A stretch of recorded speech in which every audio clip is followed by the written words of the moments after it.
Il ne restait que 48 heures à vivre à la fille du grand industriel. Mais la nounou sans le sou gardait un secret qui a tout changé.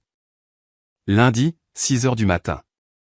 Manon Dubois gravit les marches de l'escalier en marbre du manoir de la Croix, son simple sac en toile à l'épaule et le cœur lourd.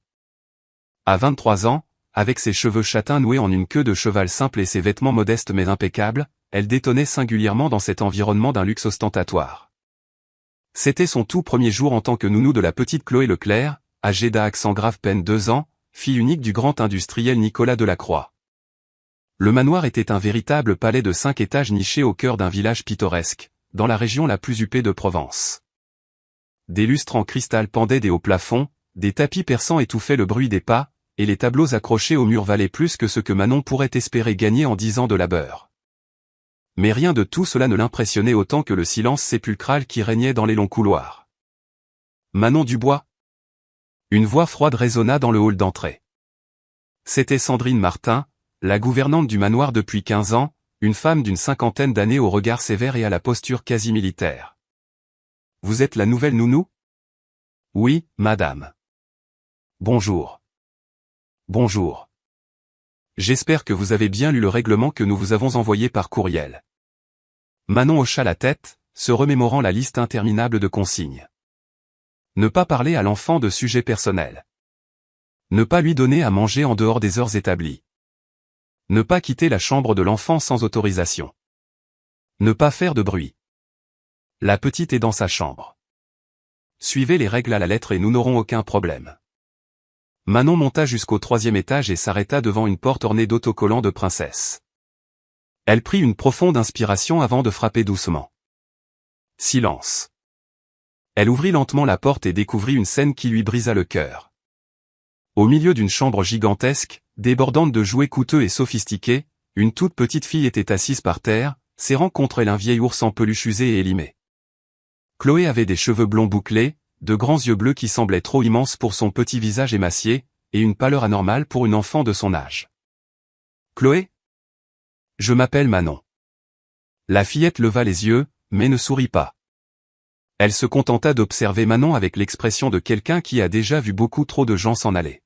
« Tu vas partir, toi aussi ?» Sa voix n'était qu'un murmure fragile. Manon sentit une pointe de douleur lui transpercer la poitrine. « Non, je ne vais pas partir, ma princesse. Je suis venue pour m'occuper de toi. » Elles disent tout ça. Et puis elles s'en vont. Manon s'agenouilla pour être à sa hauteur. « Combien de nounous as-tu eu ?» Chloé compta sur ses petits doigts. « Beaucoup. Papa dit qu'elles partent parce que je suis difficile. » « Tu n'es pas difficile, mon amour. Tu es une magnifique petite fille. » Pour la première fois, Chloé esquissa un sourire timide. Manon lui tendit la main et, après une légère hésitation, la fillette l'accepta. « Quel joli ours tu as là. »« C'est Pierrot. Maman me l'a donné avant d'aller au ciel. » Le cœur de Manon se serra davantage. La mère de Chloé était morte en couche. Cet enfant avait grandi sans jamais connaître l'amour maternel. Il est très spécial, alors. Oui, il me protège quand je fais des cauchemars. Manon passa la matinée à observer Chloé jouer. La petite était polie, obéissante, mais une tristesse abyssale voilait son regard. Elle ne riait pas aux éclats, ne courait pas, ne faisait pas de bruit. Elle ressemblait à une poupée de porcelaine fragile, terrifiée à l'idée de se briser. À l'heure du déjeuner, Sandrine apparut avec un plateau. Le repas de Chloé. Elle ne mange que ça. Manon regarda l'assiette. Un peu de riz blanc, du poulet sans assaisonnement et des légumes cuits à l'eau, sans sel. Un repas sans saveur, sans amour. Elle ne peut rien manger d'autre. Ordre du médecin. Elle a l'estomac fragile. Mais Manon remarqua que Chloé touchait à peine à sa nourriture. L'enfant était visiblement en sous-poids. « Princesse, tu n'aimes pas ton repas ?» Chloé secoua la tête. « Ça n'a pas de goût. Tu veux que je te chante une chanson pendant que tu manges ?» Les yeux de la fillette s'illuminèrent un peu. « Oui. » Manon se mit à fredonner une berceuse que sa propre mère lui chantait autrefois. Chloé cessa de pousser sa nourriture du bout de la fourchette et se mit à écouter. Lentement, elle commença à manger, une petite bouchée après l'autre. Tu chantes bien, tata Manon. Merci, princesse. C'est ma maman qui me l'a apprise. Ta maman, elle est belle? Manon sentit une vague de nostalgie l'envahir. Elle était très belle. Elle est morte quand j'avais 15 ans. Elle est allée au ciel, elle aussi? Oui. Alors elle connaît ma maman. Manon sentit ses yeux s'embuer. J'en suis certaine. Dans l'après-midi, Nicolas Delacroix rentra à la maison. C'était un homme de 40 ans, grand, les tempes grisonnantes, vêtu d'un costume hors de prix, mais avec une expression de fatigue que tout l'argent du monde ne pouvait masquer. Il travaillait 16 heures par jour pour oublier qu'il avait perdu sa femme et qu'il ne savait pas comment être un père. Comment s'est passée cette première journée? Demanda-t-il à Sandrine dans le hall. Normalement, monsieur. La nouvelle nounou semble compétente. Nicolas monta voir sa fille. Il trouva Manon en train de lire un livre à Chloé, qui était blottie contre elle. Papa. Chloé se précipita hors des bras de Manon et serra les jambes de son père. Nicolas la prit dans ses bras, mais leur étreinte était maladroite, distante. Salut, ma puce. Comment s'est passée ta journée? Tata Manon chante bien et elle m'a lu une histoire. C'est bien. Nicolas regarda Manon. Merci de prendre soin d'elle. C'est mon travail, monsieur. Mais Manon remarqua quelque chose qui la dérangea. Nicolas regardait à peine sa fille en lui parlant. C'était comme si elle n'était qu'une obligation de plus dans son agenda surchargé. Papa, tu dînes avec moi ce soir? Je ne peux pas, ma puce. J'ai une réunion. Le visage de Chloé se fana. Hier aussi, tu avais une réunion. Une autre fois, d'accord? Nicolas la reposa par terre et quitta la chambre rapidement, comme si sa simple présence le faisait souffrir. Chloé resta immobile au milieu de la pièce, serrant Pierrot contre sa poitrine. Il ne m'aime pas, murmura-t-elle. Bien sûr qu'il t'aime, princesse. Il est juste très occupé. Non. C'est de ma faute si maman est morte. Manon s'agenouilla devant la fillette, choquée. Qui t'a dit une chose pareille? Mémé Monique. Elle a dit que maman est morte parce que je suis né. Une colère froide monta en Manon. Monique Beaumont, la mère de Nicolas, une femme amère qui tenait sa petite fille pour responsable de la mort de sa belle-fille. Chloé, écoute-moi bien. Ta maman n'est pas morte par ta faute. Parfois, les gens vont au ciel et ce n'est la faute de personne. Ta maman t'aimait très fort. Comment tu le sais? Parce que les mamans aiment toujours leurs enfants. Toujours. Pour la première fois de la journée, Chloé offrit un vrai sourire. Durant la première semaine, Manon instaura une routine affectueuse avec Chloé. Elle chantait, jouait, lisait des histoires. La fillette commença à mieux manger, à sourire davantage, à poser plus de questions. Tata Manon, tu as des enfants? Non, princesse. Pourquoi? Manon hésita. Comment expliquer à une enfant de 2 ans qu'elle avait perdu un bébé à 6 mois de grossesse? Que c'était pour cela qu'elle avait étudié pour devenir infirmière en pédiatrie avant de se tourner vers le métier de nounou. Ce n'était pas encore le bon moment. Quand ce sera le bon moment, tu partiras? Je ne partirai pas, c'est promis. Chloé se blottit contre Manon. C'était la première fois depuis bien longtemps que la petite se sentait en sécurité. Mais tout n'était pas rose. Monique Beaumont, la grand-mère de Chloé, était une femme de 65 ans, élégante, froide et pétrie de préjugés. Elle rendait visite à sa petite fille 2 fois par semaine et trouvait toujours quelque chose à critiquer. Cette nouvelle nounou gâte beaucoup trop cet enfant, dit-elle à Sandrine un mercredi. Comment ça, échanger? Quelqu'un a remplacé les comprimés originaux par d'autres. C'était intentionnel. Nicolas sentit une rage sourde monter en lui. Qui ferait une chose pareille? Je l'ignore, mais ce n'était pas une erreur de la nounou. Les comprimés ont été délibérément échangés. Nicolas raccrocha et se tourna vers Monique, qui, par une coïncidence opportune, rendait visite à sa petite fille à ce moment-là. Mère, quelqu'un a échangé les médicaments de Chloé exprès. Monique feignit la surprise. Comment cela? Qui pourrait faire une chose pareille? C'est bien ce que j'aimerais savoir.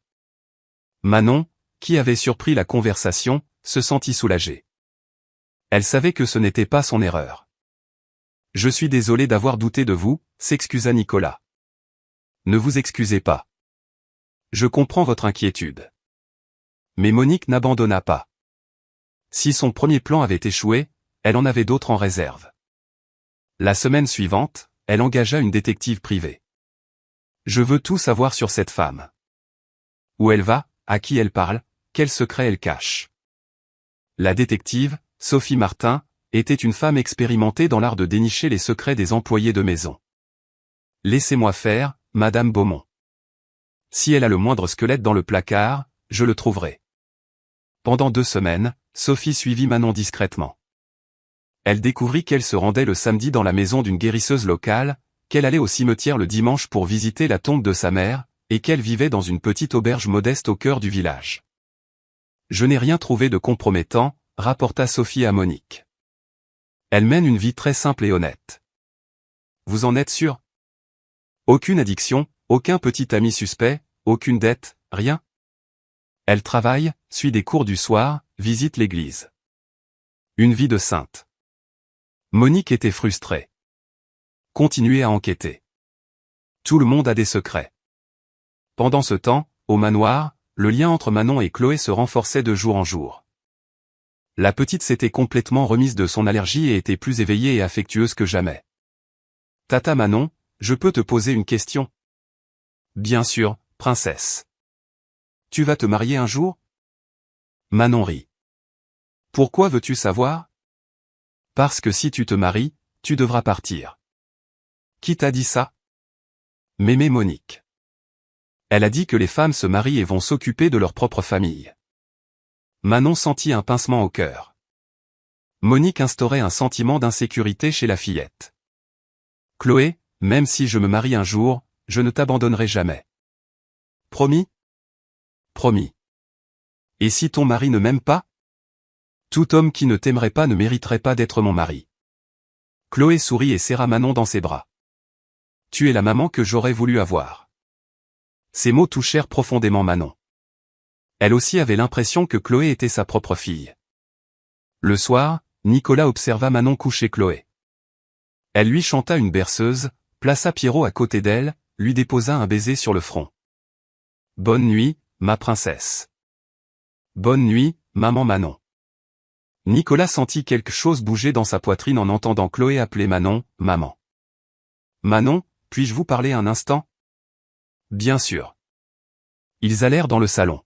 « Chloé vous a appelé maman. »« Je suis désolé, je lui dirai de ne plus le faire. »« Non, laissez-la faire. » Manon fut surprise. « Vous en êtes certain ? » ?»« Oui. Vous êtes plus une mère pour elle que n'importe qui d'autre. »« Monsieur. »« Nicolas. »« Vous pouvez m'appeler Nicolas. » Manon rougit légèrement. « Nicolas. »« J'aime Chloé comme si c'était ma propre fille. » Je le sais. Et elle vous aime aussi. Ils restèrent silencieux un moment, se regardant. Manon, puis-je vous poser une question personnelle? Oui.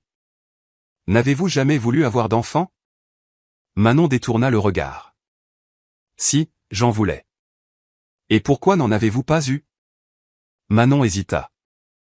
Comment lui raconter qu'elle avait perdu un bébé et que son ex-fiancé l'avait abandonnée, lui disant qu'elle était défectueuse? La vie ne me l'a pas permis. Nicolas perçut la tristesse dans sa voix et n'insista pas. Eh bien, maintenant vous avez Chloé. C'est temporaire. Un jour, vous vous marierez et votre femme voudra une autre nounou. Qui a dit que j'allais me marier? Vous êtes jeune, séduisant, riche. N'importe quelle femme voudrait vous épouser. Nicolas sourit. Vous me trouvez séduisant? Manon devint écarlate. Je ne voulais pas dire ça.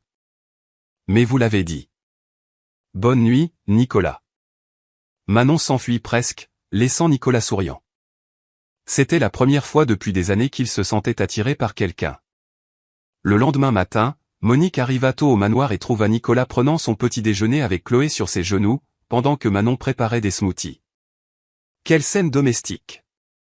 Commenta Monique avec sarcasme. Bonjour, mère. Nicolas, j'ai besoin de te parler en privé. Après le petit déjeuner. C'est urgent. Nicolas soupira et passa Chloé à Manon. Occupe-toi d'elle pour moi, s'il te plaît. Bien sûr. Dans le bureau, Monique alla droit au but. Tu as une liaison avec la nounou. Comment ça? Ne me prends pas pour une idiote, Nicolas. Tout le monde dans la maison l'a remarqué. Remarqué quoi? La façon dont vous vous regardez, dont elle te parle, dont tu lui souris. Nicolas se sentit mal à l'aise. C'est une excellente employée. Une employée que tu traites comme un membre de la famille. Et quel est le problème? Monique explosa.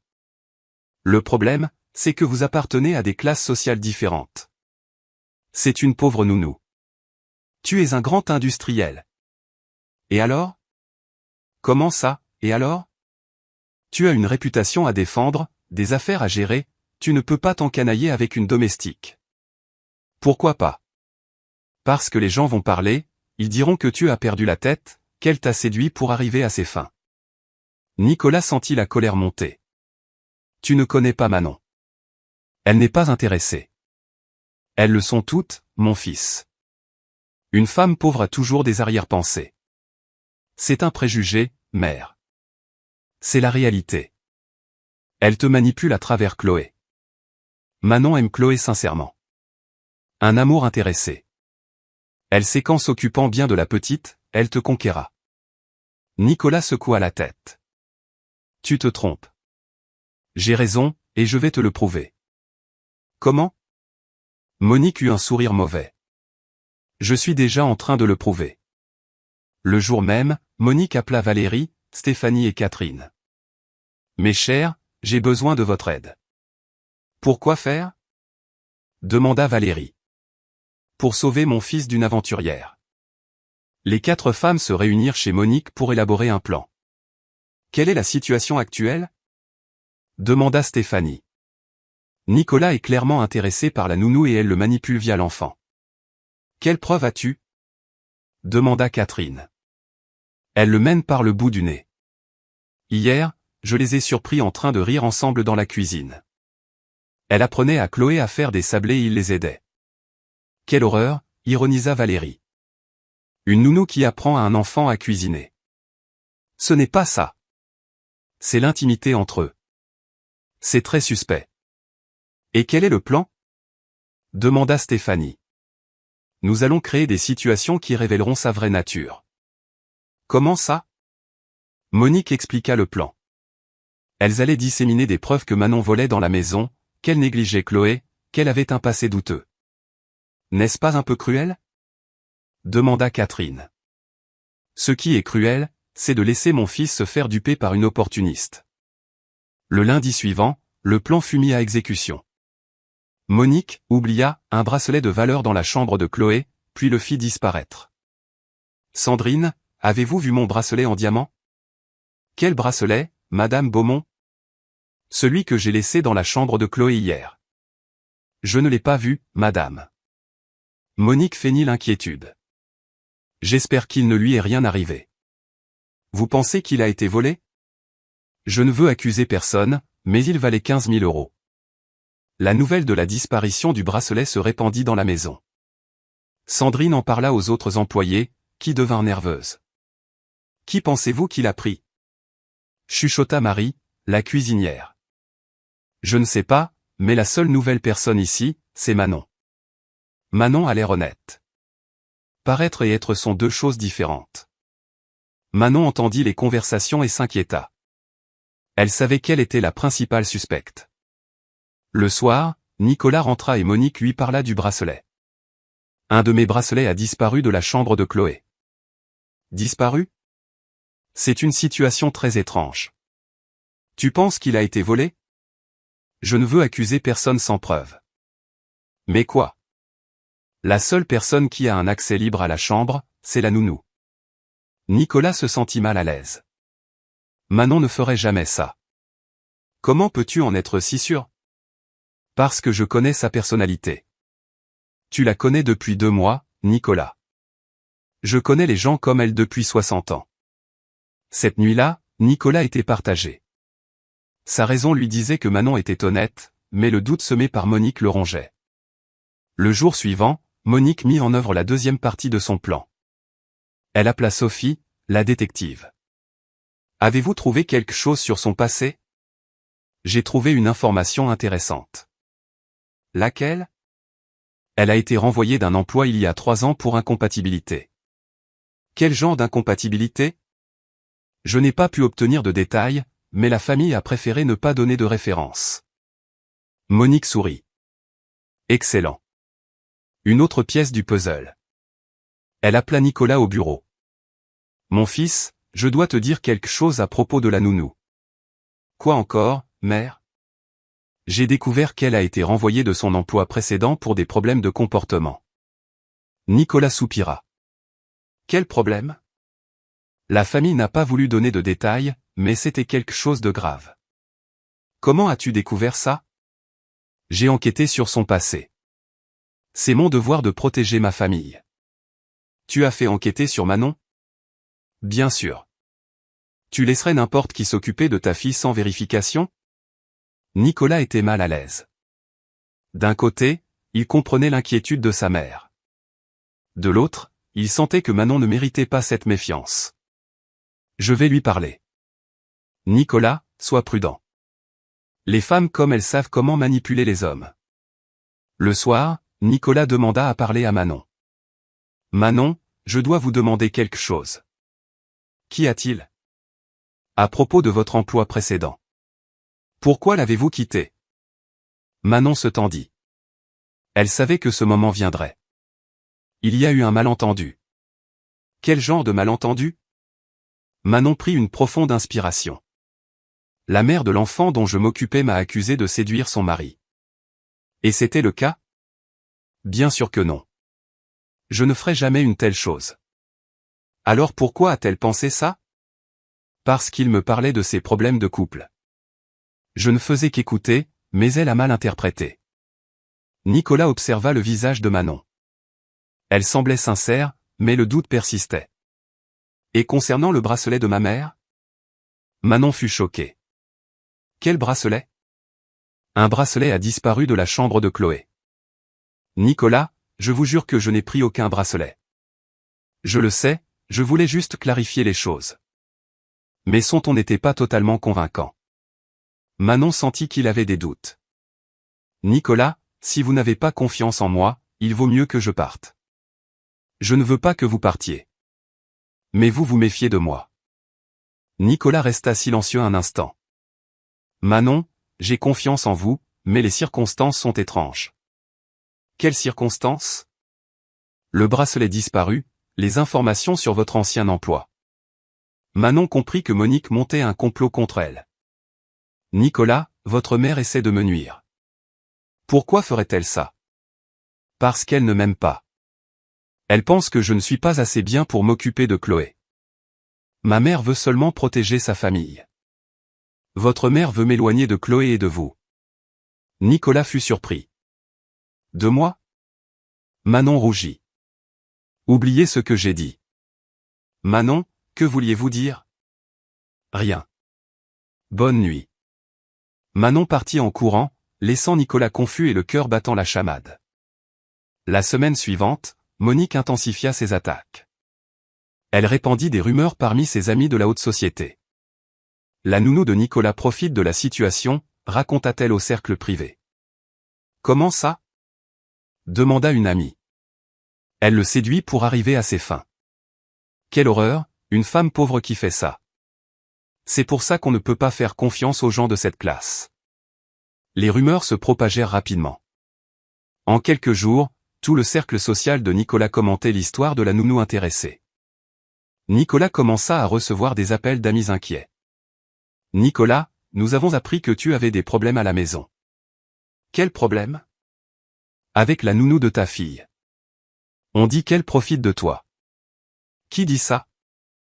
Tout le monde en parle. Tu devrais faire attention. Après le 5e appel de ce genre, Nicolas s'énerva. Il confronta Monique. Mère, est-ce que tu répands des rumeurs sur Manon ? Je ne répands pas de rumeurs. Je partage des préoccupations légitimes. Avec qui? Avec des gens qui tiennent à toi. Tu es en train de détruire la réputation d'une personne innocente. Innocente? Nicolas, ouvre les yeux. Elle te manipule. Ça suffit, mère. Arrête ça. Je n'arrêterai pas tant que tu seras aveugle. Nicolas quitta le bureau, furieux. Il commençait à voir le vrai visage de sa mère. Ce soir-là, il chercha Manon dans la chambre de Chloé. L'enfant dormait. Elle a encore fait des cauchemars. Des cauchemars à propos de quoi? De méchantes personnes qui l'emmènent loin de moi. Nicolas fronça les sourcils.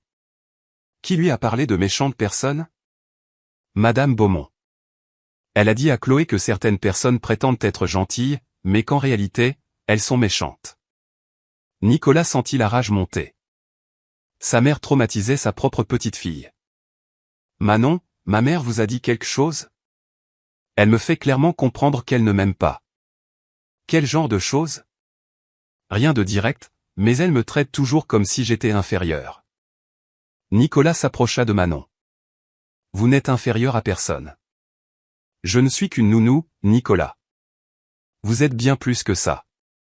Ils se regardèrent dans les yeux un instant. La tension entre eux était palpable. Manon. Non, Nicolas, ne compliquez pas les choses. Pourquoi pas? Parce que nous venons de mondes différents. Et alors? Votre mère a raison sur un point. Les gens vont parler. Je me fiche de ce que les gens disent. Manon recula. Moi, ça m'importe. Je ne veux pas qu'on pense que je suis intéressé. Ceux qui vous connaissent savent que vous ne l'êtes pas. Tout le monde ne me connaît pas. Nicolas comprit que Manon subissait une pression sociale. Il devait la protéger. Le week-end, Monique organisa un dîner élégant au manoir. Elle invita plusieurs familles importantes, y compris certaines avec des filles célibataires en âge de se marier. Nicolas, je veux te présenter Camille Fournier, dit-elle pendant le dîner. Camille était une jeune femme de 25 ans, blonde, mince, diplômée en gestion et fille d'un riche homme d'affaires. Enchanté, Nicolas. Votre mère parle beaucoup de vous. J'imagine. Camille était polie, jolie et clairement intéressée par Nicolas. Pendant le dîner, Monique ne manqua pas de souligner ses qualités. Camille parle 3 langues, a joué du piano au conservatoire, a fait un master à Londres. Très intéressant, répondit Nicolas sans enthousiasme. Et vous, Nicolas? Votre mère m'a dit que vous aviez une petite fille. Oui, Chloé, elle a 2 ans. Ce doit être difficile d'élever une fille seule. J'ai de l'aide. Une bonne nounou, c'est difficile à trouver, commenta Camille. Ma famille a toujours eu des problèmes avec les employés. Nicolas sentit son sang bouillir. Ma nounou est excellente. Tant mieux. C'est si important d'avoir du personnel de confiance. Le mot « personnel » dérangea Nicolas. Manon n'était pas juste du personnel.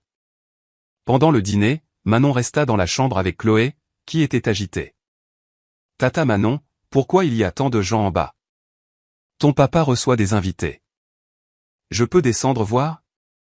Non, princesse. C'est une réunion d'adultes. Mémé Monique a dit qu'une des dames veut être ma nouvelle maman. Manon sentit son cœur se serrer. Elle a vraiment dit ça? Oui, et elle a dit que si elle devient ma maman, tu devras partir. Manon serra Chloé fort contre elle. Je ne partirai pas, mon amour. Promis? Promis. Mais intérieurement, Manon était terrifiée. Et si Nicolas s'intéressait vraiment à Camille? Et si elle perdait Chloé? Après le dîner, Camille prit congé de Nicolas avec un baiser sur la joue. C'était un plaisir de vous rencontrer. J'espère que nous nous reverrons bientôt. Bien sûr. Monique était radieuse. Quelle jeune fille charmante, tu ne trouves pas? Elle est sympathique. Sympathique? Elle est parfaite pour toi. Riche, éduquée, de notre classe sociale. Mère, je ne cherche pas d'épouse. Tu devrais. Chloé a besoin d'une vraie mère. Elle a Manon. Manon est une nounou, pas une mère. Nicolas s'irrita. Manon aime Chloé plus que n'importe quelle femme riche ne l'aimerait. L'amour intéressé ne compte pas. Pourquoi insistes-tu sur le fait que Manon est intéressée? Parce que je connais les femmes comme elle. Tu ne connais pas Manon. Monique réalisa qu'elle devait augmenter la pression. Le jour suivant, elle mit en place son plan final pour détruire Manon. Lundi matin, Monique arriva au manoir avec une petite boîte. Qu'est-ce que c'est, mère? Un cadeau pour Chloé. Monique monta dans la chambre de la fillette, où Manon jouait avec elle. Mémé. Chloé courut pour l'embrasser. Bonjour, ma petite fille. Je t'ai apporté un cadeau. Monique ouvrit la boîte et révéla un collier de perles très cher. Oh, c'est magnifique, commenta Manon. C'est un collier de famille. Il appartenait à mon arrière-grand-mère. Monique passa le collier autour du cou de Chloé, qui était radieuse. Je suis belle, mémé? Absolument ravissante. Mais fais attention de ne pas le perdre, tu m'entends? Il vaut très cher. Je vais bien m'en occuper. Monique prit congé et partit, laissant le collier à Chloé. L'après-midi, pendant le bain de Chloé, Manon retira le collier et le posa sur la coiffeuse de la chambre. On ne peut pas mouiller le collier, princesse. D'accord. Après le bain, Manon oublia de remettre le collier à Chloé. Le lendemain matin, Monique arriva tôt. Où est le collier de Chloé? Quel collier? Demanda Manon. Celui que je lui ai donné hier. Oh, il est sur la coiffeuse. Je l'ai enlevé pour son bain. Monique se dirigea vers la coiffeuse, mais le collier n'y était pas. Il n'est pas là. Manon regarda et fut choquée. Mais je l'ai laissé ici hier. Où est-il alors? Je ne sais pas. Je suis certaine de l'avoir laissé ici. Monique feignit l'inquiétude. Manon, ce collier vaut 30 000 euros. 30 000 euros? Manon pâlit. Oui. C'est un héritage de famille. Madame Beaumont, je vous jure que j'ai laissé le collier sur la coiffeuse. Alors, où est-il? Manon chercha dans toute la chambre, mais ne trouva rien. Je vais chercher dans toute la maison.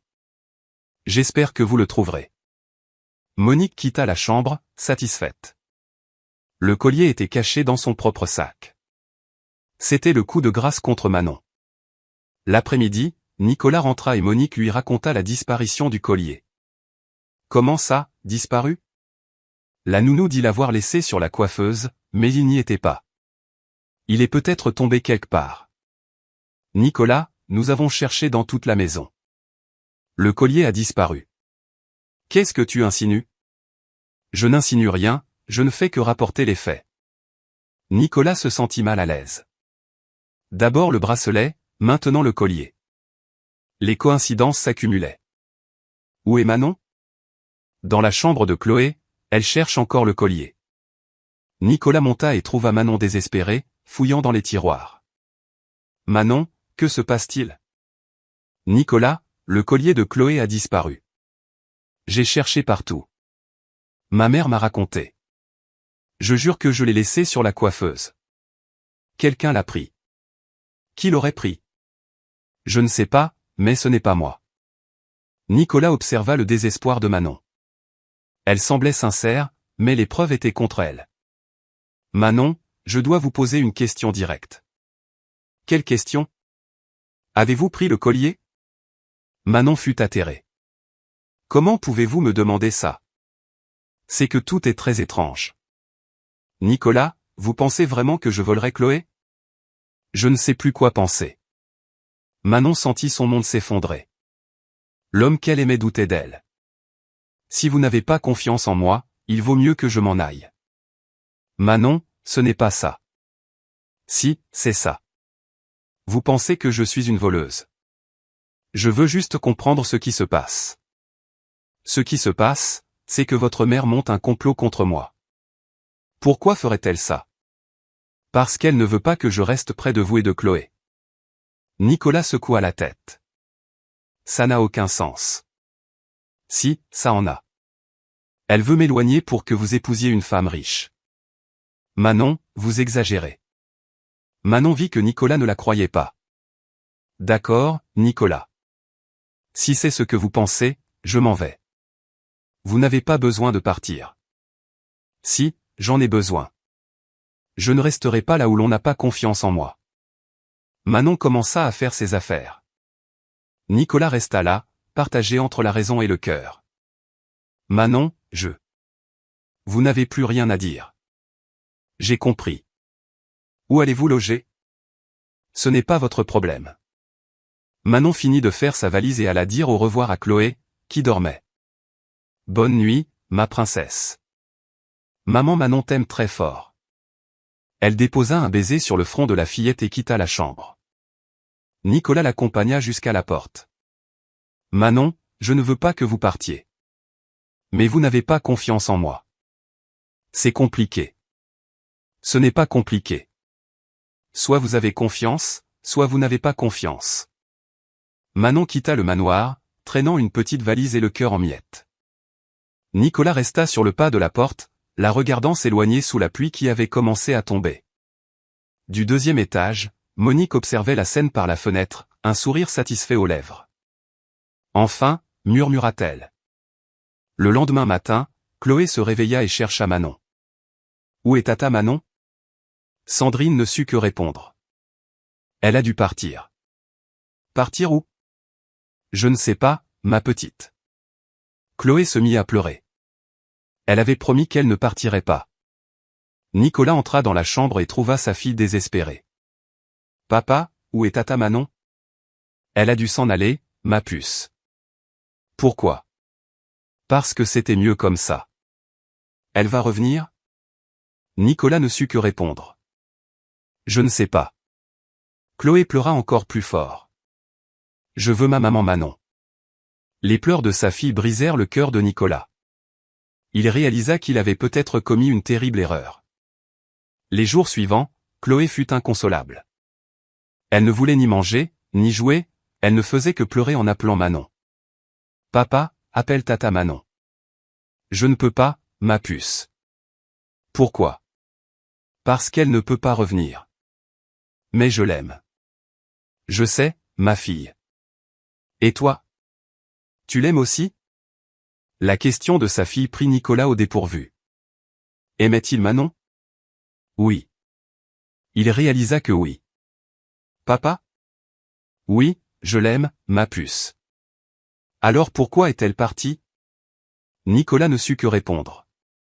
Pourquoi, en effet, avait-il laissé Manon partir? Pendant ce temps, Manon logeait dans une auberge bon marché au cœur du village. Elle pleurait tous les jours, Chloé lui manquait terriblement. Est-ce qu'elle va bien? Est-ce qu'elle mange correctement? Se demandait-elle constamment. Elle essaya de trouver un autre emploi, mais sans référence, c'était difficile. Aucune famille ne voulait engager une nounou sans recommandation de son emploi précédent. Une semaine plus tard, Manon était à court d'argent. Elle se rendit à la maison de la guérisseuse, où elle avait l'habitude d'aller le samedi, pour chercher de l'aide. Madame Cécile, demanda-t-elle à la vieille femme. J'ai besoin de vos conseils. Que s'est-il passé, ma fille? Manon lui raconta toute l'histoire. Comment elle s'était occupée de Chloé, comment elle était tombée amoureuse de Nicolas, comment Monique avait comploté contre elle. Et maintenant, je suis à la rue, sans emploi, sans argent, sans la petite fille que j'aime. Madame Cécile regarda les cartes pour Manon. Ma fille, tu as un don spécial. Quel don? Le don de guérir. C'est toi qui as sauvé cette petite à l'hôpital. Manon ne nia pas. Oui. Et tu peux utiliser ce don pour te défendre. Comment ça? La vérité éclate toujours, et tu auras ta revanche. Je ne veux pas de revanche. Je veux juste retrouver ma petite. Les deux arriveront. Madame Cécile tendit un petit sachet à Manon. Garde ça avec toi. Au bon moment, tu sauras comment l'utiliser. Manon prit le sachet sans comprendre, mais elle fit confiance au conseil de la vieille femme. Ce soir-là, quelque chose de terrible se produisit au manoir. Chloé eut de nouveau une fièvre très élevée. Mais cette fois, Nicolas avait engagé une nouvelle nounou, Clara, qui n'avait aucune expérience des urgences médicales. Monsieur Delacroix, la petite est très chaude, dit Clara, nerveuse. Nicolas se précipita dans la chambre et trouva Chloé délirant de fièvre. Maman Manon, où es-tu? Nicolas prit sa fille dans ses bras. Elle était brûlante. On va à l'hôpital, tout de suite. À l'hôpital, le docteur Antoine Moreau examina Chloé et parut inquiet. C'est un autre tableau infectieux, mais plus grave que le précédent. Comment est-ce possible? Son système immunitaire est peut-être compromis, ou elle subit un stress émotionnel très important. Nicolas se souvint que Chloé ne mangeait ni ne dormait correctement depuis le départ de Manon. Docteur, le stress peut causer ça? Chez les enfants, oui. Un traumatisme émotionnel affaiblit considérablement l'immunité. Nicolas se sentit coupable. C'était lui qui avait causé le traumatisme de sa fille. Pendant 3 jours, Chloé resta hospitalisée, mais cette fois, la situation était plus grave. Sans Manon à ses côtés, elle n'avait pas la même volonté de se battre contre la maladie. Maman Manon, où est maman Manon? Délirait-elle. Nicolas tenait la main de sa fille, le cœur en miettes. Papa est là, ma puce. Je veux ma maman. Le docteur Moreau tira Nicolas hors de la chambre. Nicolas, je dois être franc. Chloé ne répond pas au traitement comme la dernière fois. Pourquoi? Elle est déprimée. Un enfant déprimé ne lutte pas contre l'infection. Elle n'a pas la volonté de vivre. Que puis-je faire? Vous devez trouver ce qui lui donnait de la force avant.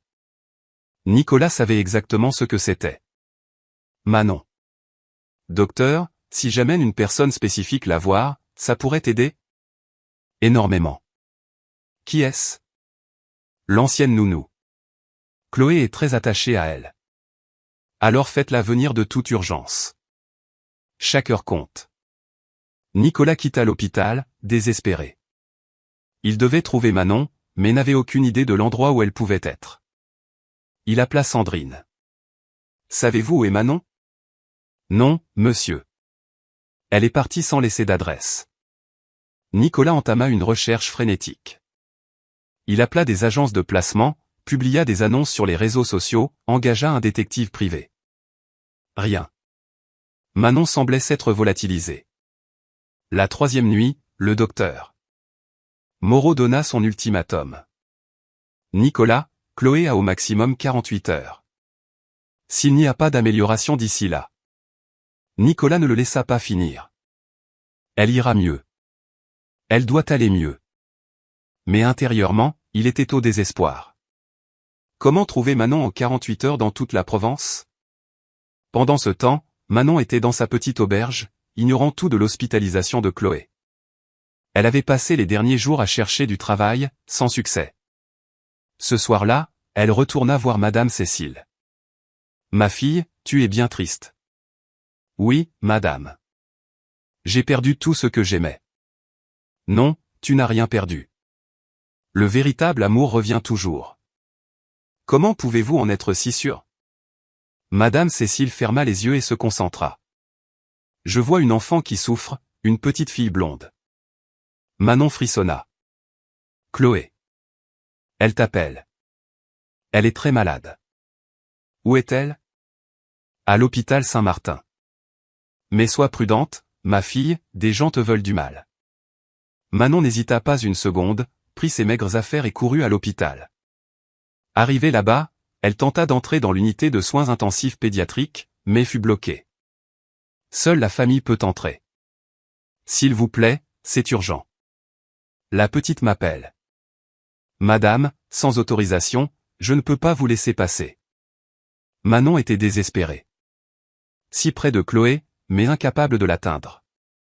C'est alors qu'elle vit Nicolas dans le couloir, abattu, l'air de ne pas avoir dormi depuis des jours. « Nicolas !» Il se retourna, choqué. « Manon ? Comment avez-vous su ? » J'ai su que Chloé allait mal. Comment va-t-elle ? Très mal. Les médecins lui donnent 48 heures. Manon sentit son monde vaciller. 48 heures ? Elle ne répond pas au traitement. Elle n'arrête pas de vous appeler. Laissez-moi la voir. Nicolas hésita. Il avait encore des doutes sur Manon. Nicolas, si vous aimez votre fille, laissez-moi entrer. La question du collier flottait encore entre eux. Au diable le collier! Chloé est en train de mourir. L'urgence dans la voix de Manon réveilla Nicolas. Il la conduisit à la chambre de soins intensifs. Quand Manon vit Chloé, elle faillit s'évanouir. La fillette était maigre, pâle, couverte d'appareils. « Mon Dieu, qu'est-ce qu'on t'a fait, ma princesse ?» Manon s'approcha du lit et prit la petite main de Chloé. « Chloé, c'est maman Manon, je suis là. » La fillette ouvrit lentement les yeux. En voyant Manon, un faible sourire apparut sur son visage. « Maman. Manon, je suis là, mon amour. » Maman est revenue. « Tu n'es pas partie ? » « Je ne partirai plus jamais, c'est promis. » Nicolas observait, ému. Le changement chez Chloé fut immédiat. Ses signes vitaux s'améliorèrent rien qu'avec la présence de Manon. « Manon, murmura-t-il. Merci d'être revenu. Je l'aime, Nicolas. Plus que ma propre vie. » Cette nuit-là, Manon resta aux côtés de Chloé, lui tenant la main, lui chantant des berceuses, comme elle l'avait fait des mois auparavant. Elle posa ses mains sur la poitrine de la fillette et se concentra pour lui transmettre son énergie positive. « Grand-mère, murmura-t-elle. Si tu es là, aide ma petite encore une fois. » Nicolas observait sans comprendre ce que Manon faisait, mais il voyait que cela fonctionnait. La respiration de Chloé se régularisait. À 6 heures du matin, le docteur Moreau arriva pour sa tournée et fut stupéfait. Ses signes vitaux se sont améliorés de façon spectaculaire pendant la nuit. Manon est restée avec elle, expliqua Nicolas. Alors Manon reste. Tout ce qui fonctionne, nous le gardons. Pendant 3 jours, Manon ne quitta pas le chevet de Chloé. Elle mangeait à l'hôpital, dormait sur le fauteuil de la chambre, consacrant chaque minute à la guérison de la petite. Le 3e jour, Chloé était assez bien pour parler. « Maman Manon, pourquoi tu es partie ?» Manon regarda Nicolas, qui était dans la chambre. « Parce que papa pensait que c'était mieux. » Mais ce n'était pas mieux. J'étais très triste. Moi aussi, j'étais triste, princesse.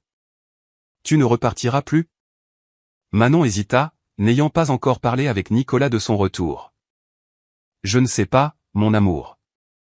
Chloé regarda son père. Papa, est-ce que maman Manon peut rester ? Nicolas s'approcha du lit. Chloé, papa doit d'abord parler avec Manon, mais elle pourra rester si elle le veut. Manon et Nicolas se regardèrent par-dessus la tête de Chloé. Il y avait beaucoup de choses à éclaircir entre eux. Cet après-midi-là, pendant que Chloé dormait, ils allèrent discuter dans le couloir. Manon, je dois vous présenter mes excuses. Pourquoi ? Pour avoir douté de vous. Pour vous avoir laissé partir. Nicolas, je comprends votre position. Les preuves étaient contre moi. Mais j'aurais dû vous faire confiance. J'aurais dû connaître votre valeur. Manon soupira. Et le collier ? Manon, je sais que vous ne l'avez pas pris. Comment le savez-vous ? Parce que je sais qui l'a pris. Manon fut surprise. Qui ? Ma mère. Comment ça ? Nicolas lui raconta qu'il avait commencé à se méfier de sa mère en voyant à quel point elle était pressée que Manon parte. J'ai fouillé dans ses affaires et j'ai trouvé le collier caché dans son coffre-fort. Manon était sous le choc. Elle a tout manigancé. Tout. Le collier, le bracelet, les rumeurs. Elle voulait vous éloigner à tout prix. Pourquoi ? Parce qu'elle a compris que j'étais en train de tomber amoureux de vous. Le cœur de Manon s'accéléra. Que vous étiez. Que je suis. Je suis amoureux de vous, Manon. Manon sentit les larmes lui monter aux yeux. Nicolas, je sais que nous venons de mondes différents, mais... Manon, arrêtez. Pourquoi ? Parce que je suis amoureuse de vous aussi. Ils s'embrassèrent là, dans le couloir de l'hôpital, avec toute l'intensité de l'amour qu'ils avaient tenté de nier. Une semaine plus tard, Chloé sortit de l'hôpital. Nicolas ramena Manon et sa fille à la maison. Au manoir, Monique les attendait, l'air maussade. « Qu'est-ce qu'elle fait ici ? » Elle rentre à la maison, répondit Nicolas fermement. « Nicolas, tu as perdu la tête ? » Non, mère. Je me suis réveillé. Cette femme. Cette femme a sauvé ta petite fille 2 fois. Monique tenta d'argumenter, mais Nicolas ne la laissa pas faire. Mère, je sais tout. Je sais que tu as pris le collier, que tu as répandu des rumeurs, que tu as essayé de détruire Manon. Monique blêmit. Je voulais seulement te protéger. Tu as failli tuer ma fille avec tes préjugés. Nicolas. Ça suffit, mère. À partir d'aujourd'hui, Manon fait partie de cette famille. Si tu ne peux pas l'accepter, le problème est tien. Monique quitta le manoir, furieuse mais vaincue. Ce soir-là, Nicolas, Manon et Chloé dînèrent ensemble comme une vraie famille. Papa, maintenant, maman Manon va rester pour toujours? Oui, princesse. Et vous allez vous marier? Nicolas et Manon se regardèrent et rirent. Un jour, peut-être, répondit Nicolas. Je pourrais être la demoiselle d'honneur? Bien sûr que tu pourras. 3 mois plus tard, un dimanche matin, Nicolas appela Manon dans le jardin. Manon, il y a quelque chose que je veux te dire. Qu'est-ce que c'est? Nicolas s'agenouilla devant elle avec un petit écrin à la main. Manon Dubois, veux-tu m'épouser? Manon était sous le choc. Nicolas, je sais que c'est rapide, mais j'ai failli te perdre une fois. Je ne veux plus courir ce risque. Et Chloé? C'était son idée. Manon rit à travers ses larmes. Alors, j'accepte. Nicolas lui passa la bague au doigt et ils s'embrassèrent, tandis que Chloé surgissait en courant dans le jardin. Elle a dit oui. Elle a dit oui. Le mariage eut lieu 6 mois plus tard, lors d'une cérémonie intime dans le jardin du manoir. Chloé était la demoiselle d'honneur, rayonnante de voir ses parents se marier. Monique n'assista pas, mais envoya un cadeau coûteux en guise de paix. « Tu vas l'accepter de nouveau dans la famille ?» demanda Manon à Nicolas. « Je lui donnerai une chance, mais elle devra changer. Et si elle ne change pas? Alors elle perdra sa petite fille et son fils. » 2 ans plus tard, Manon et Nicolas étaient dans le jardin, regardant Chloé jouer avec son petit frère Léo, âgé de 6 mois. « Tu regrettes quelque chose? » demanda Nicolas. « Rien du tout. Et toi? » Une seule chose. Quoi? D'avoir mis si longtemps à réaliser que tu étais la femme de ma vie. Manon sourit et se blottit contre son mari. L'attente en valait la peine. Et maintenant, tu vas me raconter comment tu as vraiment guéri Chloé à l'hôpital. Manon rit. Un jour, je te le dirai. C'est un secret mystique? C'est le secret de l'amour d'une mère. Nicolas l'embrassa tandis qu'ils regardaient leurs enfants jouer. Chloé apprenait à Léo à faire des châteaux de sable. « Maman Manon !»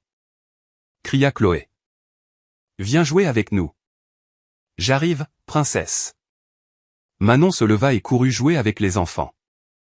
Nicolas observait, ému. Sa famille était complète. Depuis le portail du manoir, Monique regardait la scène. Après 2 ans d'éloignement, elle avait enfin compris que ses préjugés avaient presque détruit sa famille. Elle s'approcha lentement. Nicolas. Il se retourna, surpris. Mère. Je peux vous parler? Manon prit Léo dans ses bras et s'approcha, toujours méfiante. Monique. Manon. Je suis venu vous demander pardon. Pardon pour tout ce que j'ai fait, pour avoir essayé de vous séparer. Nicolas et Manon se regardèrent. Mère, tu as failli tuer Chloé avec tes manipulations. Je le sais, et je le regrette chaque jour. Monique s'agenouilla devant Manon. Manon, pardonne-moi. Manon regarda Nicolas, puis Chloé, qui observait la scène. Monique, je vous pardonne. Mais cela ne doit plus jamais se reproduire. Ça ne se reproduira pas, c'est promis. Mais. Chloé courut pour embrasser Monique. Tu es revenue? Oui, ma petite fille, et je ne repartirai plus jamais. Monique prit Chloé dans ses bras et regarda Léo. Et c'est mon petit-fils? C'est Léo. Je peux le prendre? Manon hésita, mais tendit le bébé à Monique. Bonjour, Léo. C'est mémé. Nicolas observait sa mère avec ses petits-enfants et fut ému. Peut-être que les gens pouvaient vraiment changer. Mère, veux-tu dîner avec nous ce soir? Je peux? Oui, mais à une condition. Laquelle? Un respect total pour Manon. C'est ma femme et la mère de mes enfants. Promis. Ce soir-là, pour la première fois en 3 ans, la famille de la Croix dîna au complet. Monique raconta des histoires à Chloé, aida Manon en cuisine, joua avec Léo. Elle a vraiment changé, commenta Manon à Nicolas dans la cuisine. Je pense que le fait d'avoir failli perdre sa famille lui a fait reconsidérer ses priorités. Tu penses qu'on peut lui faire confiance? Donnons-lui une chance. Mais en gardant un œil sur elle. Après le dîner, Monique prit congé.